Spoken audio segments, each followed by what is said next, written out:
The fork scraped my plate before my mother's words cut deeper.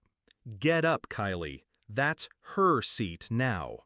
Her eyes flicked to my brother's fiancée, a stranger draped in diamonds, already lowering herself into the chair I had always occupied, next to Grandma. "You don't belong here," my mother added, her voice sharp, final. I rose slowly, holding my breath so they wouldn't hear it shake. The scrape of the chair echoed like a verdict. My father looked away. My brother smirked. She smiled, victorious. I turned toward the door, each step heavier than the last. That's when Grandma's voice sliced through the tension. "Actually, Kylie owns this house." The sound of a fork clattering onto porcelain was louder than thunder. It hadn't always been this way. I used to be the dutiful daughter, the quiet one, the one who held the family together while my brother chased shortcuts and women. When he brought her home, perfect nails, rehearsed sweetness, I wanted to believe him.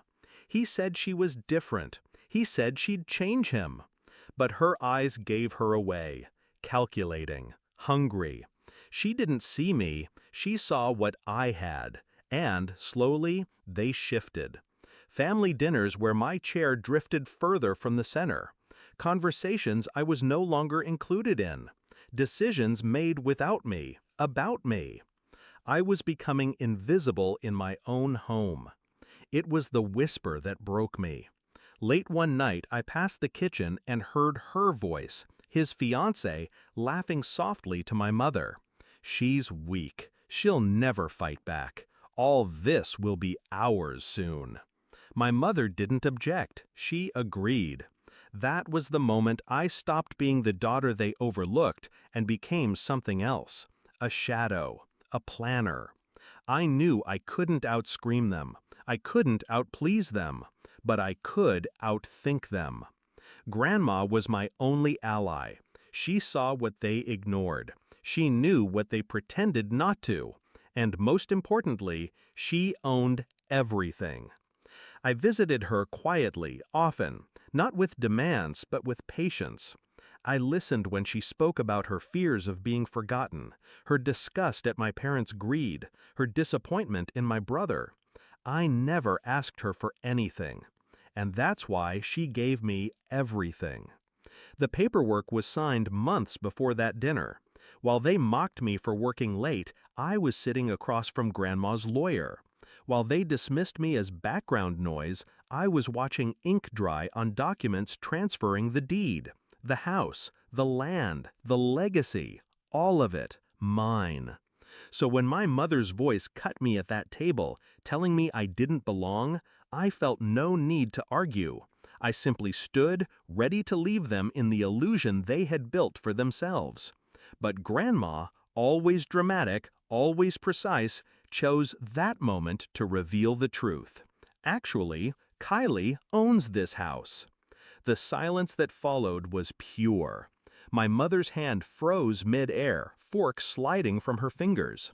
My father finally looked at me, really looked, as though seeing me for the first time in years. My brother's fiancée paled, her smirk collapsing. And my brother, his face went red, then white. He knew. He understood instantly. His empire of lies had crumbled in one sentence. I didn't smile, I didn't gloat. I simply pulled the chair back, sat down, and folded my napkin across my lap. "This is my seat," I said softly. No one argued. The rest of the meal was silent. Food turned to ash in their mouths. Every glance between them was laced with panic, calculation, fear. They realized, piece by piece, what it meant. They couldn't throw me out. They couldn't cut me off. They couldn't touch me. Because the ground beneath their feet was mine. Later that night, my mother cornered me in the hallway. Her voice was trembling now, stripped of authority. "How could you do this?" she hissed. I looked her in the eye for the first time in years. "You did this," I said. "You forgot who I was. Now, I'm reminding you." My brother's fiancée didn't last long after that. When the money wasn't guaranteed, neither was her loyalty. She left him with debt, with shame, with nothing. My parents still live here, but every creak of the floorboards, every glance at the deed framed in my study reminds them. This house doesn't belong to them. It belongs to the daughter they tried to erase. I lie awake sometimes, not out of regret, but satisfaction. Revenge doesn't always come with fire and fury. Sometimes it comes with a quiet signature, a dinner table, and the sound of a fork hitting porcelain. They thought I didn't belong. Now they live under my roof. And every day they sit in my house, knowing the truth they tried so hard to bury.